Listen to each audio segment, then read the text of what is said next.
Kalau Pak Enais bisa menggambarkan akan seperti apa menurut pandangan Bapak gambaran kehidupan demokrasi atau Kedepan, kepemimpinan ya. di Indonesia ke depan ini? Saya batasi aja pada dinamika elektoralnya ya. Saya mempertimbangkan dua hal. Pertama adalah di kelompok-kelompok masyarakat perlu juga ditanamkan apa sih evaluasi para pemilih ya terhadap penyelenggaraan pemilu kemarin. Kita lebih dekat ke India. India, kemiripannya. Pemilu terumit di dunia kan. Pemilu terumit di dunia. Iya, mungkin juga di akhirat kalau ada.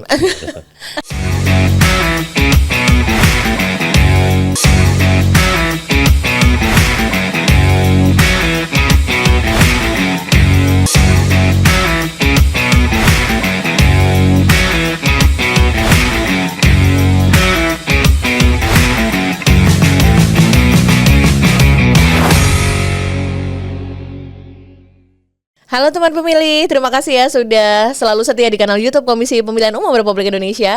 Untuk kali ini podcast KPU RI dengan host saya Reni, dan kita akan menemani teman pemilih semua dengan obrolan bersama salah satu tamu spesial yang sudah hadir mampir langsung di studio podcast KPU RI di Jalan Imam Bonjol nomor 29 Menteng, Jakarta Pusat.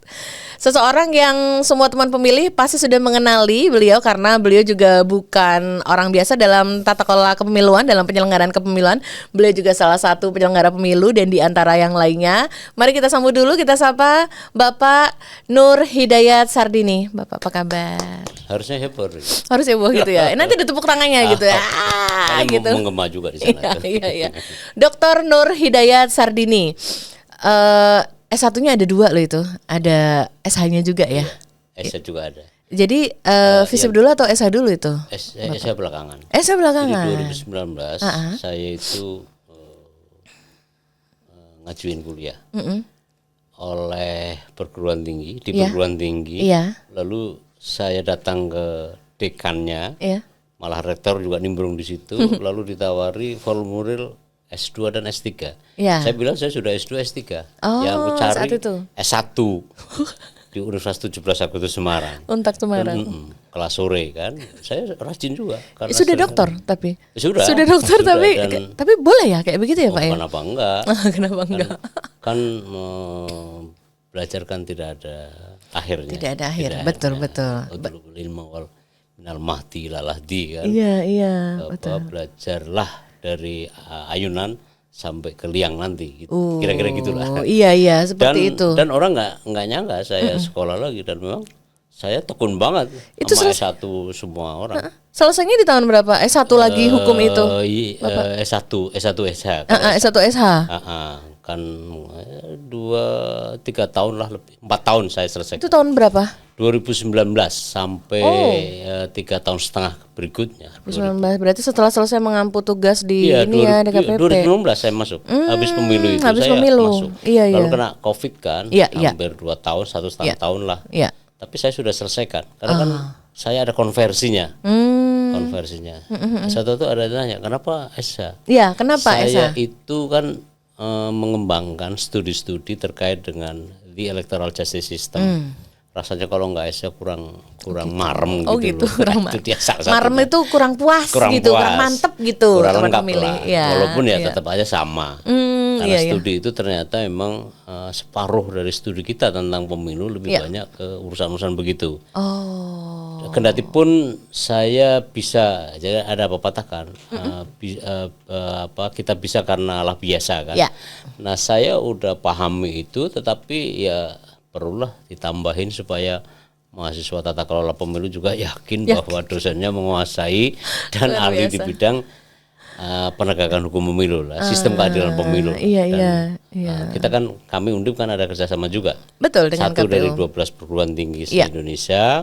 Nah kebetulan saya sekarang mengoordinasi itu di tata kelola pemilunya sama jurnal KPU-nya, dan lalu saya merasa percaya dirilah untuk di depan mahasiswa walaupun ya luar tetap biasa. aja. Seseorang seperti Bapak Nur Hidayat Sardini masih merasa perlu untuk sekolah dan itu sekolah S1 hukum dari dasar lagi, dari awal lagi ya, untuk membuat lebih kompetensinya lebih ini ya, lebih meyakinkan. Betul Bapak. Tapi memang sangat membantu ya, terutama gitu. Saya perkuat pada pidana. Jadi kan kerangka hukum itu kan ada satu pelanggaran administrasi pemilu, kedua pelanggaran tindak pidana pemilu, ketiga pelanggaran kode etik penyelenggara pemilu, yang keempat sengketa proses pemilu, yang kelima kan perselisihan hasil pemilu yang sekarang lagi dihadapi oleh KPU ya, karena sebagai termohon nanti. Nah, itu jelas sekali sangat terbantu oleh kemampuan kita di dalam memahami konsep maupun teori-teori dasar mengenai penegakan hukum pada umumnya, dan tindak pidana pemilu sangat memberi makna yang kuat buat pemahaman itu dalam sistem keadilan pemilu. Ya, satu dari sekian yang tampaknya harus. Kenapa KPU misalnya cenderung di beberapa bagian tentang divisi hukum dan pengawasan itu orang hukum, itu saya kira tepat karena memang kebutuhan itu tidak hanya praktisnya tetapi dan lebih-lebih juga kemampuan dasar-dasar konsep teorinya gitu. Kira-kira gitu. Iya betul. Ini teman pemilih ini masih baru kenalan nih. Saya belum nyeritain nih profil lengkapnya dulu nih. Saya harus ceritakan dulu ya. Dr. Nur Hidayat Sardini, berarti gelarnya yang FISIP dulu atau yang hukum dulu, Prof? Berarti Bapak. Esos dulu aja. Esos dulu, Esos SH MSI ya. MSI ya, dan dengan tentu di depan sudah doktor. Beliau Bapak NHS, beliau akrab disapa Bapak NHS. Emang enaknya dipanggilnya begitu gitu, udah enak gitu di telinga gitu. Beliau adalah Ketua Bawaslu Republik Indonesia periode 2008-2011. Beliau kemudian menjadi anggota Dewan Kehormatan Penyelenggara Pemilu Republik Indonesia (DKPP) di periode 2012-2017. Teman pemilih, bukan cuma itu, setelah beliau kembali ke kampus lagi dan sampai saat ini menjabat sebagai Ketua Departemen Ilmu Politik di Fakultas Ilmu Sosial dan Ilmu Politik di Universitas Diponegoro di Semarang. Beliau juga adalah editor in chief untuk jurnal Tata Kelola Pemilu. Itu juga adalah produk dari Komisi Pemilihan Umum ya. Bapak kemudian juga beliau adalah konsorsium untuk kurikulum program S2 Tata Kelola Pemilu. Ini selama beberapa tahun menuju pemilu 2024 kemarin sangat masif, besar. KPU menggandeng 12 universitas negeri terkemuka di Indonesia untuk menyekolahkan para pegawainya membekali dengan ilmu tata kelola pemilu, ya, Prof. Saya pernah di situ loh, waktu kami habis dilantik jadi Bawaslu ketua, kan kami berkantor di sini ada 4-5 bulan. Masa sih? Iya. Oh, di tahun 2008 2000 menjelang 9. Di lantai berapa? Di lantai 2. Ruangan peninggalan Pak Imam Prasojo dan Romo Muji. Gitu. Kami menempati 2 itu. Jadi saya akrab banget. 4 bulan aja? Lebih lah itu. Sebelum pindah ke Tamrin? Tamrin belakangan. Oh, Tamrin belakangan. Kami pernah ke Gedung Joang. Oh gitu. Hampir satu tahun lebih lah. Ini siapa yang baru denger ini? Kita juga baru denger ini. Jadi saya akrab juga. Ini ruangan dulu kan kosong ini untuk untuk anggota KPU kan. Iya. Nah kemudian di sini ada ruang kosong untuk transit gitu. Lalu di lantai 2 kesehatan dan semacam. Iya. Kebetulan sini udah facelift banyak banget nih, Bapak. Ini faceliftnya udah luar biasa, ini udah makin cantik. Nanti mungkin Bapak harus home tour juga ini, office tour juga ini, karena buat ngelihat ini udah lantai 4 biasanya ya. Lantai 4 itu pegawai. Sekarang udah ada di atasnya. Bocor ya? Enggak. Ngalamin ya. Banget. Iya. Kalau di atas lantai 4 sekarang ada, Bapak. Ada rooftop. Oh gitu. Bisa menikmati suasana. Kita pernah bikin meeting juga di rooftop juga kemarin menuju tahapan pemilu. Sekarang ada dikurangi kan, gedungnya usianya udah tua ya. Iya. Gitu. Nanti seru. Bapak harus ikut office tour nanti. Tapi pernah ada rencana kita mau bikin bangunan yang terintegrasi antara KPU, Bawaslu, DKPP. Di kantor Bawaslu. Di kantornya Bawaslu. Kan ya lantai 9. Saya kebetulan salah satu panitianya. Cuma Pak Sekjen waktu itu yang dulu tidak lanjuti, akhirnya jadi lepas. Padahal pemerintah sama Komisi 2 udah siap itu. Iya ya. Jadi di situ kita akan sediakan tempat orang berdemo juga, silakan di situ. Ada namanya mimbar demokrasi. Anda mau mau ngedemo siapa, KPU, Bawaslu atau siapa dari KPP. Komplit. Nah, di situ kita sebut sebagai Geraha Pemilu. Iya. Saya awal pegawai itu Bapak itu sudah sempat terungkap Geraha Pemilu. Jadi 3 penyelenggara pemilu jadi 1. Padahal kalau itu konsisten dijalankan ya udah jadilah itu. Iya ya. Itu sudah berapa pemilu yang lalu itu dari 2008. 2013. Setelah pemilu 2009 ya, berarti ya 1, 2. Kita mau ngobrolin apa nih, Rin? Prof. Ini Bapak, ini tuh kita khusus menghadirkan Bapak Nur Hidayat Sardini, teman pemilih semua, karena kita kangen banget nih setelah pasca pemilu. Kita pengen mendengar bagaimana beliau bisa bercerita tentang pemilu itu yang tidak hanya di 2024 terjadi di Indonesia. Jelas di Indonesia kita melakukan pemilu dan pilkada 2024 di tahun yang sama, hanya di bulan tanggal yang berbeda. Nah, kita pengen tahu sebenarnya apakah ada juga pemilu-pemilu yang dilakukan oleh negara lain. Namun sebelum masuk ke situ ya, Bapak, kita ingin banget mendengar bagaimana Bapak NHS melihat pemilu 2024 yang sudah selesai, kita laksanakan tahapan sudah selesai. Seperti apa dalam kacamata Bapak NHS yang pernah menjadi seorang penyelenggara pemilu di Bawaslu, kemudian juga di DKPP, dan tentu saja fokusnya di kampus juga tetap tidak jauh dari kepemiluan. Nah, menurut Prof gimana overview-nya? Ada banyak kelebihan yang kadang-kadang tidak terungkap ya. Biasalah kalau bad news is good news kan, biasanya begitu. Nah, tetapi tanpa mengesampingkan hal-hal yang perlu untuk terus diperbaiki, tetapi pelembagaan demokrasi kita termasuk diperkuat di pemilu 2024 gitu ya, bahkan dengan undang-undang yang sama dalam 2 kali pemilu terakhir, itu ya banyak hal yang telah dicapai. Satu yang selalu bisa saya sampaikan adalah soal pelembagaan demokrasi elektoral sebagai instrumentasi dari cara kita memilih pemimpin. Kedengarannya sepele karena ini mematok pada ruang lingkup yang sering orang sebut sebagai demokrasi prosedural. Tapi jangan lupa demokrasi prosedural juga di banyak negara, terutama di negara-negara belahan Afrika, itu juga masih terseok-seok. Ya, hubungan antar kelompok masyarakat yang tidak pernah tercapai. Kalau kita ingat teori dari Francis Fukuyama tentang social capital, ada pembagian misalnya high trust society, ada middle trust society, dan low trust society. Nah, di negara-negara itu tarafnya ya low trust society, bahkan kadang-kadang distrust society, hubungan antar kelompok itu.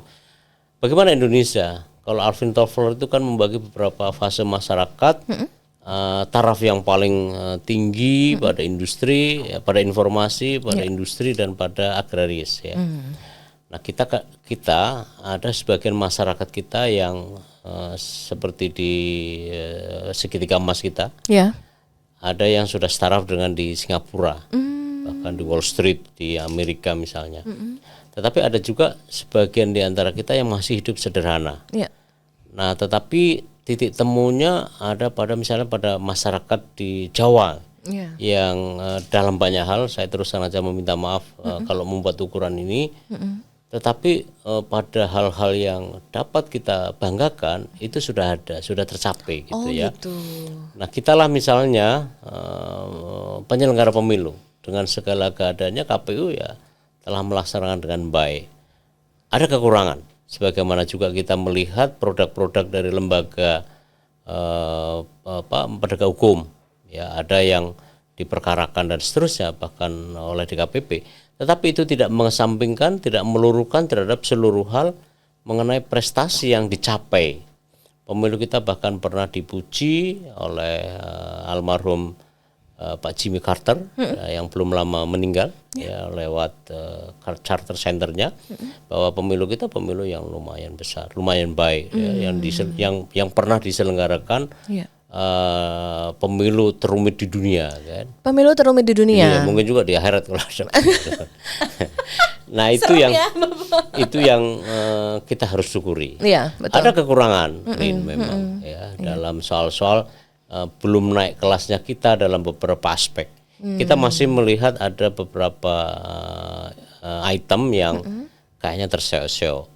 Dari soal walaupun semakin berkurang tentang daftar pemilih, lalu peranan ICT ya teknologi informasi dan komunikasi yang mudah-mudahan bisa disempurnakan pada waktu-waktu yang akan datang gitu. Saya memimpikan e-rekap yang sudah oke gitu ya, yang match antara prosesualitasnya dengan hasilnya, yang jauh dari nada kata-kata yang penilaian yang tidak enak, misalnya intervensi dan seterusnya. Nah semuanya juga perlu didukung ya sebenarnya oleh pembentuk undang-undang. Saya sih kita lihat ya. Presiden pernah mengatakan bahwa pemilu kita terlalu mahal. Saya kira kata-kata itu harus kita tindak lanjuti karena misalnya di tahun 2010-2011 lah waktu saya ketua Bawaslu bersama waktu itu dengan ketua KPU Prof. Hafid ketua KPU waktu itu zaman saya jadi ketua Prof. Bawaslu itu kita sepakat untuk mengintroduksi mengenai penerapan ICT ya TIK di urusan pemilu dan waktu itu ada rapat antara KPU Bawaslu dengan Telkom dengan pernah juga ITB pernah juga dengan UI pernah juga dengan BPPT ya dan kemudian merumuskan supaya penerapan IT itu lebih murah.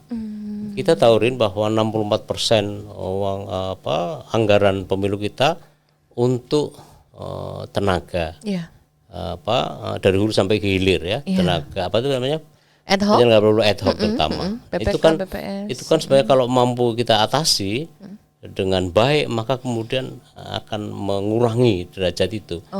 Apa masalahnya ya kan masalahnya adalah karena dasar hukum pembentuk undang-undang ini justru yang ogah untuk serius gitu ya. Kita misalnya mengharapkan kepada Kemendagri yang sekarang sudah secara langsung ada 2 wakil menteri ya yang satu diantaranya itu ditugaskan untuk menjawab pertanyaan apa yang disampaikan oleh presiden mengenai pemilu supaya murah gitu ya maka saya kira itu mestinya pemerintah sudah punya garis ya roadmap misalnya tahun sekian kita mau lakukan ini dan jangan lupa harus itu dasar hukumnya karena KPU tidak mungkin akan keluar dari istilahnya mandat kecuali ditentukan di undang-undang. Siapa yang memproduk undang-undang? Ya kan pembentuk undang-undang. Siapa pembentuk undang-undang? Ya DPR RI dan pemerintah. Nah, sekarang kita tunggu saja ya. Jadi keluhan curhatnya atau karena Pak Prabowo kan punya pengalaman bahkan sejak pemilu 2009 ya 2014, 2019, 2024 betapa panjangnya itu dan mahalnya kata beliau maka ya tidak ada lain jangan omon-omon saja kita langsung aja kerjakan. Iya kan? Iya betul. Karena soal itulah misalnya gitu nih. Tapi apapun lah ada kelemahan ya. Tetapi kelebihannya juga sudah dapat. Tetapi pelembagaannya yang sangat mahal karena pemilu tidak lain tidak bukan adalah memproduk para pemimpin. Maka memang penting banget KPU, Bawaslu, DKPP karena memang dia berada pada satu kesatuan yang seluruhnya itu sangat memberi corak haru birunya, hitam putihnya terhadap lembaga terhadap para penyelenggara negara ya. Para penyelenggara negara hasil pemilu, elected official lahir karena tangan-tangan KPU.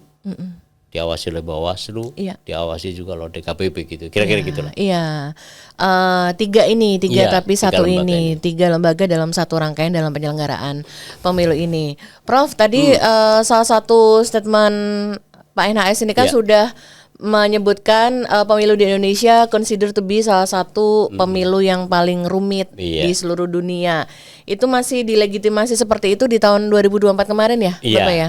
Iya, dan pemilu diam-diam secara sengaja atau entah tidak sengaja dilengkapi dengan pilkada 2024 saat ekor pemilu 2024 belum rampung, belum hilang, kemudian memulai sesuatu yang tiba-tiba harus ada.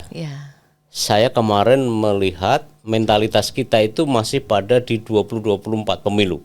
Tapi tiba-tiba harus channelize-nya itu harus diubah menjadi pemilu pilkada 2024. Sesuatu mengubah masyarakat tidak gampang. Maka andai kata hari ini masih mengulang terhadap PHPU di MK, satu diantaranya saya menduga bahwa itu karena terlalu belum concern ya, jadi mentalitasnya belum ngeh dari pemilu 2024. Pemilu 2024 itu pileg dan pilpres, lalu tiba-tiba persneling harus langsung tancap di 2024. Bagi penyelenggara pemilu itu beban tersendiri. Pasti ya. Dan saya melihat teman-teman di bawah itu sangat merasakan soal itu. Dan untung saja badan masih sehat walafiat. Karena berat, sangat berat. Nah, saya kira andai kata pemerintah yang sudah bertekad dan menjadikan pembahasan undang-undang pemilu sebagai prioritas dalam prolegnas, maka memang itu harus ada perbaikan. Terutama janganlah ada pemilu jenis pemilu besar, pileg, pilpres dan pilkada di satu tahun yang sama. Kan kerumitan anggaran yang secara teknis, kerumitan pembinaannya, controllingnya, pengendaliannya, dan saya kira itu. Betul. Karena ketika pemilu 2024 itu baru berada di proses sengketa perselisihan hasil pemilu di MK, penyelenggara pemilu KPU sudah memulai tahapan itu baru untuk pilkada. Jadi irisan gitu itu ya Bapak. Sangat mepet sekali. Bahkan ada 3 bulan kan yang ini kalau kita bikin garis, ini garis tahapan pemilu, ini garis tahapan pilkada. Nah, ini kan problem konsentrasi. Betul. Dan ini teman pemilih saya ingin meng-highlight lagi bahwa KPU Komisi Pemilihan Umum itu sebagai penyelenggara pemilu bekerja menggelar pemilu itu berdasarkan perintah undang-undang. Apa yang dikatakan undang-undang itu yang dilakukan oleh KPU di segenap jajaran. Tapi karena ada Bapak NHS sebagai seorang akademisi yang punya sekian banyak perspektif dan angle dalam melihat tata kelola pemilu ini, mungkin nggak ya Bapak berarti akan dipertimbangkan untuk pemilu berikutnya tuh mungkin nggak akan berbeda dari harus dong. Kalau enggak kita akan terantuk pada lubang yang sama gitu. Iya kan. Dan saya kira pertama-tama yang harus diperbaiki adalah pewaktuan. Maksud saya adalah tahapan pemilunya dari sekian jenis kita rekap dulu. Kan jenis pemilu ada pertama pemilu legislatif, kemudian pemilu presiden. Nah, yang ketiga ini yang kadang-kadang debat secara definitif apakah masuk dalam rezim pemilu atau enggak, ialah pilkada. Sebagian yang lain menyebut pemilihan. Resminya kan pemilihan. Tapi buat saya itu prinsip election tetap saja, karena beranak pinak juga nanti dengan referendum dan seterusnya. Nah, ini dari sisi pewaktuan ada gagasan misalnya untuk dalam satu periode ialah 5 tahun hanya akan ada 2 pemilu dalam skala besar. Ya, memang belum disepakati apakah menjadi pembagian pertama-tama pemilu nasional, lalu 2,5 tahun berikutnya pemilu lokal misalnya, yang satu misalnya pemilu legislatif ataukah pemilu eksekutif misalnya gitu ya. Memang belum diatur, tetapi prinsip yang tampaknya akan disetujui oleh semua orang yang memahami kompleksitas pemilu di Indonesia adalah 2,5 tahun, 2,5 tahun. Gitu. Itu kan masih berkembang ya. Dan itu baru wacana. Sedangkan pemerintah dan atau DPR-nya sendiri belum mau menyepakati itu. Tempo hari saya termasuk yang diundang di lembaga pemerintah yang membahas masalah itu. Saya usulkan memang harus kita lihat dulu pembagiannya. Saya setuju ada pemilu nasional ya 2,5 tahun lalu pemilu nasional misalnya dan seterusnya. Tapi itu harus disimulasikan. Karena itu yang penting banget ya. Kemudian yang berikutnya oke lah kita harus memulai dari penerapan IT. Saya membayangkan Rin ya bahwa pemilu kita itu seperti yang saya lihat di Ekuador. Jadi pemilu di sana itu tampaknya dan dikembangkan lebih lanjut ya. Jadi kita datang ke TPS, TPS-nya enggak perlu bikin bangunan sendiri, fasilitas umum saja, SD, SMP, balai kelurahan, balai desa gitu ya. Kan pemilu hari libur atau pemilu yang diliburkan kan, sehingga kan off ya.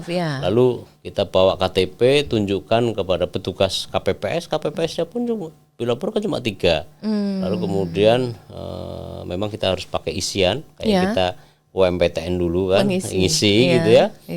Kayak model Amerika kan juga pernah tuh. Ya kan di urek-urek diisi kan. Diisi ballot papernya. Lalu kita serahkan, jadi kita serahkan KTP, lalu dia akan kasih kita struk, lalu akan diminta ke sana untuk ambil surat suara, lalu kita ke bilik suara, lalu kita mana yang mau kita pilih, lalu dipindai. Lalu dipindai itulah nyampe ke tabulasi nasional. Kayak dulu kan tahun 2004 pakai sistem tabulasi. Di 2009 zaman kami adalah soal tidak yakin dengan IT kan, sehingga kemudian ada pansus yang kemudian mempercepat masa jabatan KPU. Itu kan terjadi ya. Tapi ya harus kita yakin. Hari ini apakah yakin bahwa uang kita akan dikelola dengan baik oleh bank? Iya, ketakutan kan? Seperti itu ya. Iya, kan bisa. Iya. Ya kan? So ada kekhawatiran gitu kan? Ada kekhawatiran kan. Tapi satu hal yang pasti kita harus belajar untuk percaya kepada sistem. Tetapi sistem juga harus meyakinkan. Salah satu cara adalah auditable. Ya kan? Kita percaya kepada bank. Kita memasukkan uang 300 200 sampai 1 juta, kita cuma dikasih tanda terima angka aja di buku tabungan kita kan. Bahkan kadang-kadang nggak perlu ada tellernya, kita masuk ke ATM otomatis dia bekerja. Dalam hal itu kita begitu percaya sama bank. Masakan kita juga nggak belajar sama negara. KPU kan institusi negara, Bawaslu institusi negara. Tetapi memang institusi negara itu harus cukup meyakinkan juga. Maka auditable. Nah, Bawaslu formatnya tidak lagi manual. Karena suatu waktu harus percaya bahwa mereka ahli forensik, elektronik forensik. Election forensik misalnya.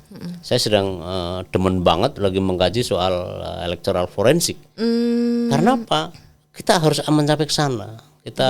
Kita menggaungkan begitu rupa tentang revolusi industri 4.0, tapi kita sendiri memang masih zaman baheula dalam cara melihat. Memang ada kecenderungan penerapan e-voting di banyak negara berkurang. Tetapi berkurang kan Bapak? Iya berkurang. Trennya berkurang, kembali ke manual. Tetapi kan untuk hal lain masa kita nggak percaya misalnya e-rekap. Tetapi sekali lagi kita harus belajar percaya kepada institusi negara, termasuk kepada KPU, Bawaslu, DKPP. Tapi pada saat bersamaan juga institusi negara ini harus meyakinkan juga dalam cara dia bekerja. Jelas free and fair election harus diterapkan. Sementara integritas masing-masing juga harus dijaga. Integritas itu kan ada 3 Rin. Pertama integritas proses tahapan pemilu, satu. Yang kedua adalah integritas hasil pemilu. Yang dua integritas ini sangat-sangat ditentukan oleh integritas penyelenggara pemilunya. Kalau gitu prasyarat utama integritas pemilu dimulai diprasyaratkan oleh integritas para penyelenggaranya. Kembali kepada kita untuk memperbaiki. Jadi kalau tadi pewaktuan, yang kedua penerapan IT, yang ketiga mungkin sistem rekrutmennya harus kita ubah. Saya itu merenung ya, tapi ini boleh jadi tidak populer ya oleh sementara orang. Kenapa, Bapak? Daripada tarik menarik antar kelompok ini kelompok itu. Misalnya kita itu penyelenggara pemilu seperti Bank Indonesia. Oh gitu. Iya, Bank Indonesia atau MA. Apa yang hari ini bisa komentari tentang Bank Indonesia? Dia masuk jadi karyawan. Oke. lalu dia ada yang jadi kepala perwakilan di tingkat ekskarsidenan kali ya. Iya. Karena daerah-daerah ada kan, lalu tingkat provinsi, kadang-kadang 2 provinsi digabung gitu ya. Lalu ada gubernur deputi gubernur Bank Indonesia, lalu ya itu kan untuk menduduki satu kepala perwakilan misalnya, dia harus punya sertifikat ini dulu, tapi harus pendidikan ini dulu. Maka misalnya gagasan sekjen sebenarnya relevan loh. Waktu membenahi, dan saya juga ikut membantu pada waktu Latsar, ingat Latsar? Kita ada kelompok yang dibentuk oleh Pak Sekjen, lalu kemudian itu sertifikasi untuk bisa menjadi anggota KPU RI, fit and proper test di DPR. Tapi dia dasariahnya sudah menjadi bagian dari sekretariat yang luas. Jangan sampai orang yang baru jadi misalnya PPS atau Panwascam tiba-tiba daftar jadi KPU RI. Bukan haram, tetapi ya harus ada penjenjangan. Gitu loh. Iya, sesuai tanggung jawabnya kan berbeda. Tapi dia sudah terbekali dengan baik, yang melalui proses rekrutmen yang benar-benar merit system, penjenjangan yang juga sangat ketat berdasarkan ukuran-ukuran modernitas. Tapi saya kira sistem rekrutmen harus dibenahi juga dalam rangka menuju dalam rangka menuju penyiapan penyelenggara pemilunya yang berkualitas terbaik ya, Bapak ya. Benar. Nah ini teman pemilih, dalam kita sebenarnya mau ngobrolin soal pemilu di dunia, tapi kita udah mendengar nih perspektif dari Bapak NHS tentang overview sedikit pemilu 2024 kemarin sama irisannya dengan pilkada yang saat ini sudah hampir di tahapan, bahasa kita tuh tahapan residu gitu, sudah hampir sisa-sisa, hampir mau selesai gitu. Itu tadi overview yang disampaikan sama Bapak NHS. Teman pemilih, menurut teman-teman semua gimana? Apakah memiliki pandangan yang sama, ide yang sama, atau sedikit berbeda dengan yang disampaikan sama Bapak NHS tadi? Boleh ya komentar di kolom komentar, dan jangan kemana-mana sembari nungguin nanti podcast KPU RI bakal hadir kembali hanya di kanal YouTube Komisi Pemilihan Umum Republik Indonesia.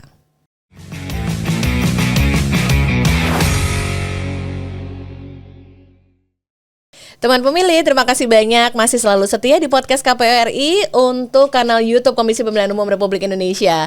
Untuk episode kali ini masih bersama saya, hostnya Reni, untuk menemani teman pemilih semua dengan obrolan bersama tamu spesial kita, Bapak Nur Hidayat Sardini. Biasa lebih akrab dipanggil Bapak NHS. Very famous dengan panggilan tersebut. Nah, teman pemilih, tadi kan di segmen 1 kita sebenarnya sudah intip-intip sedikit nih, udah colek-colek sedikit nih. Kita tuh ingin dengar perspektifnya Bapak NHS tentang pemilu-pemilu lain yang digelar di sepanjang tahun 2024, kecuali tidak hanya di Indonesia, tapi itu di mana-mana aja. Dan mungkin Pak NHS mau membagi cerita tentang mana yang menarik supaya kita sama-sama belajar nih. Senang banget nih dapat kuliahan gratis begini. Tapi sebelumnya Bapak, saya ingin mengajak teman pemilih ini. Jadi gini teman pemilih, kita nih punya cerita, kalau ada dalam novel-novel itu istilah garis waktu atau timeline. Jadi saya pribadi itu pernah punya garis waktu atau timeline yang beririsan dengan timelinenya Bapak NHS. Ketika itu beliau masih dosen muda FISIP Undip, sekitaran tahun 98. Saya masih mahasiswa baru di Fakultas Hukum Undip fakultas sebelahnya. Ceritanya nih Bapak ingat apa enggak? Ceritanya saya mahasiswa baru ikut gabung UKM majalah kampus. Kampus hukum namanya Gema Keadilan. Nah, GK masih notice ya Bapak ya. Nah, terus di waktu itu karena produksinya bulanan, terus saya dapat tugas nih dari senior, Ren, buat kamu gilirannya yang episode bulan depan kamu harus minta tulisan dari dosen FISIP. Kamu datang aja ke Pak Nur Hidayat Sardini. Waktu itu mohon izin Bapak. Kosnya di Wonodri. Itu kampus Undip di bawah ya. Jadi ada daerah namanya Wonodri. Terus saya datengin itu. Dekat rumah sakit Rumani. Terus Bapak waktu itu saya datangi ke Bapak, terus disambut dengan baik. Oh iya boleh Ren, nanti saya buatin artikel. Akhirnya jadi saya kirim Ren. Dikirim. Alhamdulillah. Bapak dikirim. Saya setor ke atasan ke kakak tingkat saya gitu. Itu saya senang banget. Oh kayak begini caranya kalau di majalah itu ada juga dosen kampus sebelah yang bisa bantu. Waktu itu senior saya bilang, "Udah, minta aja sama beliau, orangnya baik hati itu mau bantu bikin." Terus nggak dibayar pula ya. Iya. Itu waktu itu. Iya. Saya ingat semua Rin. Ingat semua ya Bapak ya. Waktu masih miskin-miskinnya di Miskin loh kata beliau. Itu kontrakan banyak hantunya. Serius? Bener. Itu saya ingat jalannya kan nanjak begini. Bener. Saya kan paling di pojok kan. Oh, paling pojok. Jadi kalau saya lama tidak ke situ tidur, karena kadang-kadang kan saya pergi kemana gitu ya. Iya. Pasti ada yang ngerep-repi. Tahu ada yang ngerep-repi itu tindihan gitu nggak sih? Dan saya kayak ditindih bantal itu. Astaga. Iya, pasti itu. Siang hari sekalipun kalau lagi layah-layah gitu. Tapi teman-teman kos lain enggak? Enggak. Oh, dan memang sukanya sama bapak doang. Itu kan bekas kuburan. Astagfirullahaladzim. Di situ aku lewat itu kan lorong. Iya, jalannya kan emang lorong-lorong gitu. Oh, baru tahu belakangan. Setelah udah nggak di situ. Iya. Aduh, saya selalu begitu. Selalu begitu. Padahal udah lama di situ tapi padahal. Saya pindah itu jadi saya tahun 97 98 itu dapat pekerjaan pendekatannya antropologis ya, partisipan observe research di rumah susun Pekunden. Jadi mengamati daya tahan manusia Jawa dalam menghadapi krisis. Waktu itu kan krisis. Saya masuk dosen itu tahun 97. Oh, 97. PMT-nya itu Maret sampai Oktober lah ya. Saya latsar itu apa namanya istilahnya? Prajab. 97 September pas krisisnya. Lalu dapat Krismon saat itu ya Bapak ya? Iya, saat itu lalu saya dapat pekerjaan dari afiliasinya dengan Bank Dunia. Lalu saya ambil itu karena masih bujang. Lalu saya hidup di tengah-tengah rumah susun yang selam area kan. Ya, selam. Ya, tapi saya lakoni itu, habis itu saya pindah ke Wonodri itu tidak kalah selamnya. Iya, dosen muda, nggak ada yang merindukan dan nggak ada yang dirindukan. Jadi enak aja gitu. Iya. Makanya saya semangat itu. Mungkin sekarang juga belum tentu dipenuhi juga. Kalau nulis suruh minta bantuan kan. Tapi saya memang passionate banget terhadap dunia tulis menulis. Iya, betul. Saya juga di tetangga Reni tadi namanya Opini. Majalah Opini. Saya majalahnya Visip Undip untuk mahasiswa Visip Undip. Iya. Bahkan kemudian dimasalahkan oleh penguasa saat itu ya. Iya, karena kami mengangkat tema penguasa Orde Baru lagi di toilet. Iya, saat itu ada gedung baru. Off the record sampai di sini aja isinya. Iya. Cukup sampai di situ. Aja urusan itu dia. Jadi teman pemilih yang saya bilang irisan benang sejarah itu ketika akhirnya saya dapat rezeki menjadi pegawai di Sekretariat Jenderal KPU, pada sewaktu-waktu tahu ini beliau ada anggota Ketua Bawaslu RI saat itu Bapak ini baru masuk tahun. Saya 2009, Bapak. Pas dong. Pas dengan setelah Bapak menjabat ketua ya. Jadi saya notice ini pimpinan-pimpinan di KPU, pimpinan-pimpinan di Bawaslu loh. Kayaknya familiar ya sama beliau ini namanya ya, terus saya tarik-tarik. Iya, beliau kan yang dulu bantu kita masih mahasiswa bikinin artikel ya Allah. Tahu gitu saya rekrut tadi. Waktu itu lagi kurang.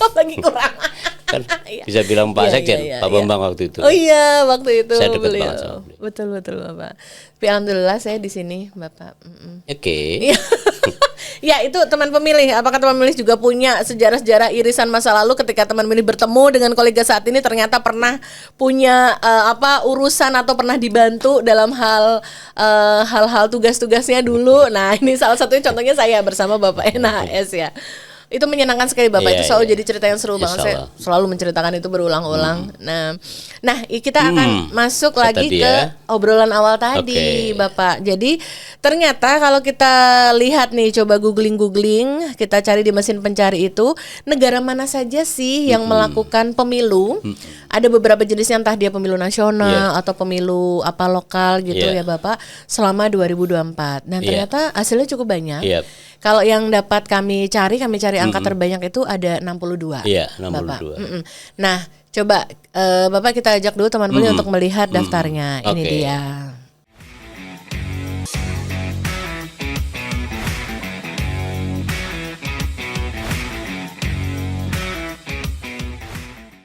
Nah, teman pemilih dan Bapak NHS itu tadi listnya 62 negara. Itu ada banyak banget dan itu dihitung diurutkan dari yang pemilunya itu dari awal tahun 2024 ya, Januari menuju ke bulan tengah sampai menuju ke akhir. Itu tidak termasuk Indonesia di mana kita menggelar 2 pemilu di 14 Februari. Itu nggak ada ya? Itu situ nggak termasuk sih. Amerika?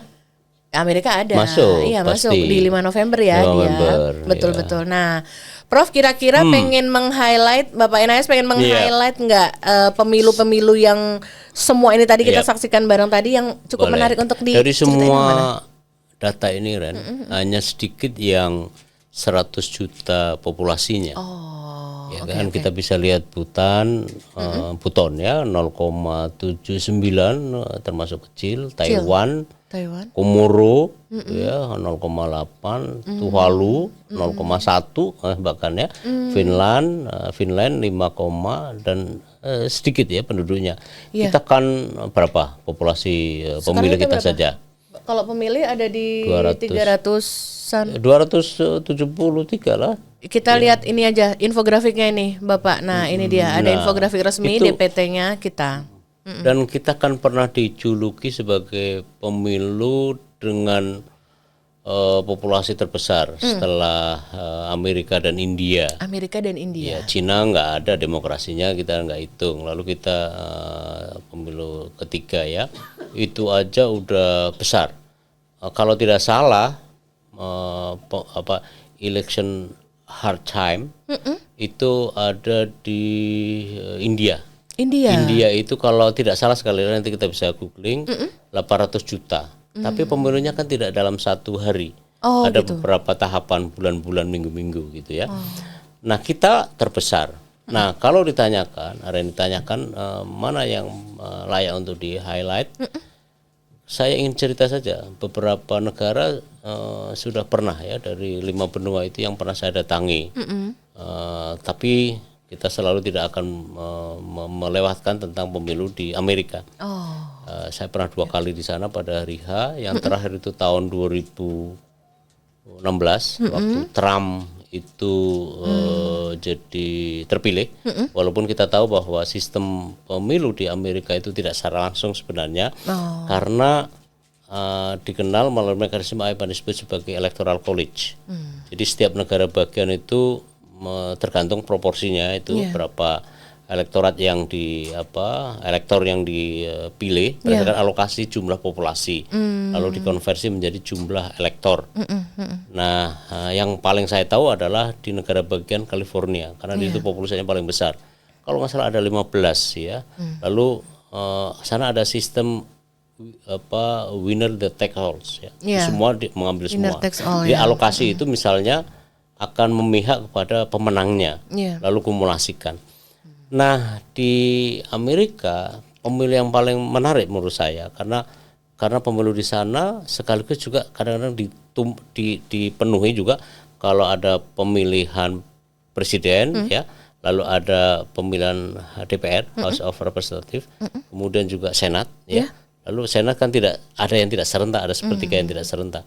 Lalu di sana juga bahkan pemilu jaksa wilayah, hakim wilayah misalnya, lalu juga bahkan county, ya itu, bahkan komite sekolah bisa nitip di TPS di situ gitu ya. Dan itu direncanakan berabad lampau loh, sistem itu kan, yang sudah 300 tahun gitu ya. Walaupun ada beberapa kali amandemen, termasuk hak memilih kaum kulit hitam. Color peoples gitu ya. Dan juga ada yang perempuan kan belum lama sebenarnya, baru abad 20 ya. Nah, tapi sana prosesnya saya akui jauh lebih baik. Begitu. Walaupun pemilunya menurut saya ya, saya amati dari seluruh transparansinya, padahal pemilu di sana adalah model penyelenggara pemilu government. Nah, prosesnya saya menilai dengan sangat baik. Sistem penyelenggaraan pemilu di Amerika, kendati pun ya bisa juga menghasilkan seorang Trump, ya, dan kemudian menggagalkan Hillary misalnya. Tapi bangsa Amerika belum pernah menentukan pemimpinnya seorang perempuan. Kita kendati apapun pernah berhasil memilih presiden kita perempuan. Jadi sesungguhnya kita di satu hal memang harus ada kita perbaiki, pada saat bersamaan juga kita ada 1-2 titik yang maju. Lalu dari produk pemilu juga ya yang namanya Hitler sekalipun, Adolf Hitler adalah produk dari pemilu demokratis. Iya. Demikian juga Benito Mussolini. Jadi kadang-kadang saya harus meyakini satu prinsip bahwa pemilu itu bisa kita tempatkan sebagai instrumen. Yang instrumennya itu tergantung pada kualitas produknya. Kalau produk barang mentahnya busuk, ya pasti juga akan keluar busuk, dan KPU tidak bisa menolak ketika orang yang kita tahu, orang yang politisi busuk sekalipun tapi dia punya SKCK, mau apa? Nggak bisa menolak. Iya. Jadi artinya sebenarnya di samping pemilu yang harus kita manai dengan baik terhadap produknya, prosesnya juga penting. Dan dalam proses itu relatiflah kita lebih baik. Kendati pun sekali lagi tanpa saya menutup kemungkinan bahwa ada beberapa hal yang harus kita benahi. Yang berikutnya, Ren, bahwa yang namanya pemilu kita yang baik terutama dipicu oleh sejak 2004 dan 2009 yang dipuji oleh Charter Center misalnya, yang belum lama Pak Jimmy Carter wafat ya. Itu adalah pemilu yang terbesar dalam dunia muslim, alam Islami, ya terbesar, paling besar ya, pemilu paling demokratis di negara muslim yang berbendera muslim. Lalu kita tahu bahwa jualan kita dalam fora-fora internasional, satu di antaranya adalah tentang pemilu yang berhasil di negara muslim yang besar. Karena karakter itu kadang-kadang tidak tergambar dengan baik di aras internasional, dan kita mampu melakukan itu.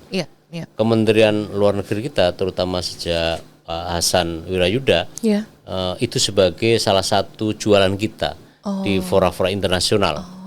Selain pluralisme kita di negara yang berpenduduk muslim, tapi kita juga mampu melaksanakan demokrasi dengan baik, pluralisme, dan bahkan Pak JK misalnya waktu jadi wakil presiden juga pernah kedatangan tamu dari mantan ya, waktu itu sudah mantan ya, dari Afghanistan, yang mengajarkan bahwa Islam itu kompatibel untuk demokrasi.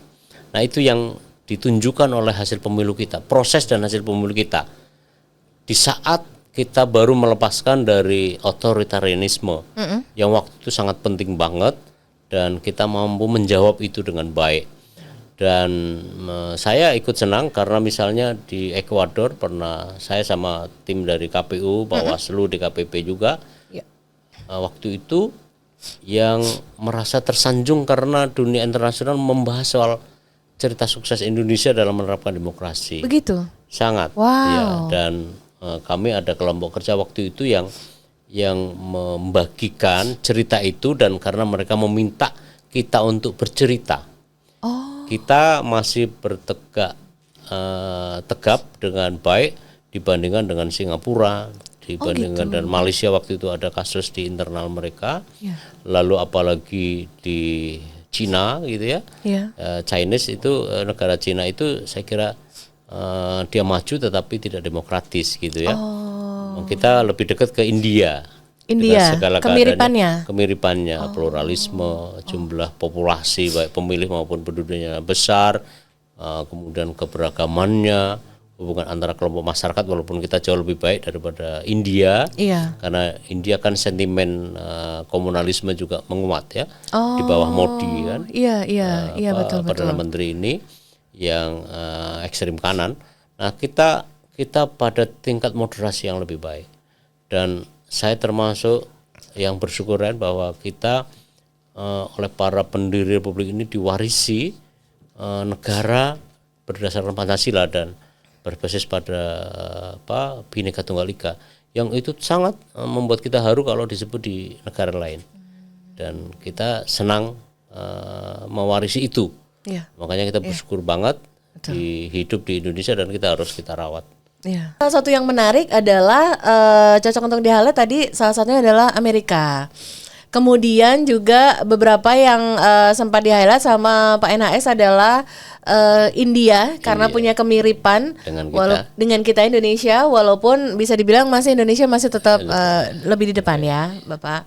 Dan yang kayak tadi sempat meng-highlight Ekuador juga ya. Iya, betul-betul.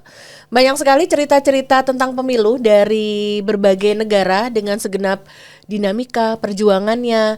Teman pemilih itu hal-hal yang kalau kita tahu, kita ketahui dan kita mencoba belajar lebih banyak itu akan memperkaya juga pengetahuan kita tentang bagaimana sebaiknya ide atau konsep pemilu atau demokrasi di Indonesia ya, Bapak ya. Tentu segenap penyelenggara negara juga tentu memiliki banyak pandangan, memiliki banyak pertimbangan akan seperti apa sih pemilu di Indonesia ini, kehidupan demokrasi di Indonesia ini. Kalau Pak Enais bisa menggambarkan akan seperti apa menurut pandangan Bapak gambaran kehidupan demokrasi atau kepemilian di Indonesia ke depan ini? Saya batasi aja pada dinamika elektoralnya ya. Saya mempertimbangkan dua hal. Pertama adalah apa yang namanya faktor objektif. Faktor objektif adalah faktor-faktor yang memuat mengenai keadaan alamiah kita. Kita punya 13.000 pulau dalam kondisi surut dan pasang. Lalu surutnya ada 17 sekian ya, yang sangat besar antara satu pulau dengan pulau yang lain seperti terapung, tetapi sesungguhnya justru lautlah yang menyatukan, mengikat di antara mereka. Ren, kalau coba iseng kita ada di peta dunia, kita tempel ke jari kelingking kita letakkan, mau diletakkan di mana, mau di London sebagai pusat Eropa, lalu kita sambung, kita arahkan ke timur, itu sampai ke Teheran. Nah, ini kemudian kita pasang dari Sabang sampai ke Merauke. Kita punya satu negara, itu ada 26 negara di antara negara-negara itu. Kalau dari London sampai Teheran tadi? 26 negara. Buktikan saja. Kita satu negara, mereka 26 negara. Apalagi kemudian masyarakat Eropa kan banyak, masyarakat Eropa. Nah, Timur Tengah saja sampai hari ini belum kita bisa sebut yang damai secara sejati. Mereka satu bahasa, satu agama bahkan, tapi cerai-berai dalam perang. Kita insya Allah tidak ada perang. Ada masalah dalam hubungan antar kelompok, kadang-kadang up and down, tapi kita di situ kita bersyukur. Faktor itu yang kemudian memengaruhi keadaan alamiah itu juga pada faktor subjektif. Suku bangsa kita banyak banget. Papua aja saudara-saudara kita tuh banyak banget. Jangan dikira itu satu subsuku ya. Itu banyak gitu ya. Antara pegunungan dengan pesisiran. Itu aja udah beda orientasi politiknya. Dan mereka kadang-kadang tidak ketemu dalam bahasa, tapi bahasa Indonesia. Di suatu waktu saya berada di Maluku Tengah, ya antar mereka ya nggak bisa ketemu juga karena masih asli, tapi kemudian bisa ketemu karena bahasa Indonesia. Saya ngebayang, dulu nggak ada WA, nggak ada BBM dulu misalnya. BBM juga. Tapi mereka tahu tentang bahasa Indonesia, Ringo Walangs, Frank Walangs, dan itu luar biasa. Itu yang membuat jadi faktor objektif tadi, gunung-gunung, ngarai, pulauan kita. Teman-teman kita di Papua begitu rumit, dan itu kemudian memengaruhi terhadap elektoral. Teman kita di Talaut, begitu udah mau merapat ke dermaga, mengantarkan hari H pemilu, kotak suara, surat suara dan segala macam logistik pemilu, tiba-tiba badai datang membatalkan. Di Papua kita udah mau terjunkan hanya bisa dicapai dengan alat transportasi udara dan kita tahu itu mahal, itu kemudian tiba-tiba angin ribut dan cuaca buruk yang harus memaksa mendelay. Itu adalah faktor objektif yang mempengaruhi terhadap proses-proses elektoral, apalagi hasilnya. Dengan isi kepala jutaan orang yang rambutnya boleh sama, tetapi isi kepalanya belum tentu sama. Itu faktor subjektif. Nah, faktor objektif ditambah faktor subjektif itu memengaruhi terhadap cara pandang kita terhadap keadaan. Termasuk di dalamnya adalah dalam cara memandang demokrasi. Wabil khusus adalah demokrasi elektoral atau pemilu itu. Nah, pemilu kita akan ditentukan oleh pertautan dalam dinamika pasang dan surut antara faktor objektif dengan faktor subjektif. Yang berikutnya adalah penting juga, bangsa kita memang belum selesai dalam beberapa hal, terutama di lapis elit mengenai platform Indonesia yang terbaik. Kita belum pada akhirnya dalam satu nafas mengenai bagaimana sih format demokrasi kita, apakah akan kita dekati dengan cara-cara seperti ini, ataukah cara-cara yang secara selfish diperankan oleh elit saja. Hari ini sudah seharusnya kita tidak perlu lagi membicarakan apakah mau pilkada langsung atau tidak. Tapi pada faktanya hari ini masih saja ada sebagian elit yang didengar. Walaupun nanti timbul tenggelam lagi. Di Amerika amandemen tentang hari H pemilu sudah ditentukan. Ditentukan oleh undang-undang dasarnya. Kita belum. Nah, sewaktu-waktu memang kita harus mencantumkan ketentuan kapan hari H pemilu supaya pilkada misalnya tahun 2022 dan 2003 tidak diberhentikan, tidak ditiadakan oleh secara sepihak, tapi oleh karena konstitusi. Kita memang dalam satu dekade terakhir begitu banyak tantangan yang itu sudah ditancapkan dalam reformasi tapi tiba-tiba hilang. Saya memandang bahwa kata Romo Mangun itu Indonesia pasca Indonesia di tahun 2030 akan tercapai. Karena setelah 7 kali pemilu menurut para ahli harusnya konsolidasi demokrasi sudah mencapai makom yang paling tinggi. Nah, tampaknya kita harus terdilai itu karena memang faktor subjektif tadi. Sebagian elit yang masih melihat tidak satu gitu ya, dan lain-lain. Tentu saja kalau diperpanjang masih banyak contoh. Tapi buat saya pertama-tama memang harus diakhiri debat yang kemudian memantapkan kita hari H pemilu saja. Format pemilunya langsung tidak langsung. Kemudian kita harus berkelahi dalam tanda kutip pada strategi untuk pencapaian kualitas gitu. Idealnya kita itu sudah masuk dalam kategori yang sejati namanya voters. Kalau kita lihat definisi voters, pemilih, itu salah satu fungsinya adalah mampu mengimbangi kekuatan negara. Jadi partisipasi kita itu cuma baru dalam masa pemilu saja. Itu pun pada masa kampanye. Lebih mirip sebagai supporter. Sebagaimana pertandingan sepak bola, mereka hanya datang pada saat diberi kaos. Maka istilahnya pengaosan. Kayaknya minta kaos. Kita belum taraf yang mengimbangi itu. Jadi salah satu komponen yang paling memilukan hari ini buat saya adalah kapasitas pemilih kita masih didera oleh problem-problem materialistis, material, sumber material. Tentang politik uang, kita selain pendidikan politik tadi. Jadi kalau KPU misalnya selain pendidikan politik, saya harapkan juga, jadi kan ada voters education, ada civic education. Civic education dijalankan oleh partai politik dan juga pemerintah, kaum ideolog. Ini nggak jalan. Nggak jalan. Fungsi-fungsi partai politik kan satu diantaranya nggak jalan. Walaupun dari tahun ke tahun sudah ada kemajuan. Nah, yang kedua adalah kalau KPU kan voters education, hanya terbatas itu. Kalau pemilih nggak ada yang datang dari 300 pemilih, sebagian besar, ya itu berarti KPU patut dipersalahkan. Tapi kan tidak sebatas itu. Memilih kan juga harus memahami tentang pembekalan terhadap isi kepala semua orang. Nah, yang diuber-uber selalu adalah pemilu sebagai instrumen tadi. Padahal ada faktor lain, bagaimana cara mengisi isi batok kepala tadi itu kepada pemilih. Setelah mereka juga terisi isi perutnya.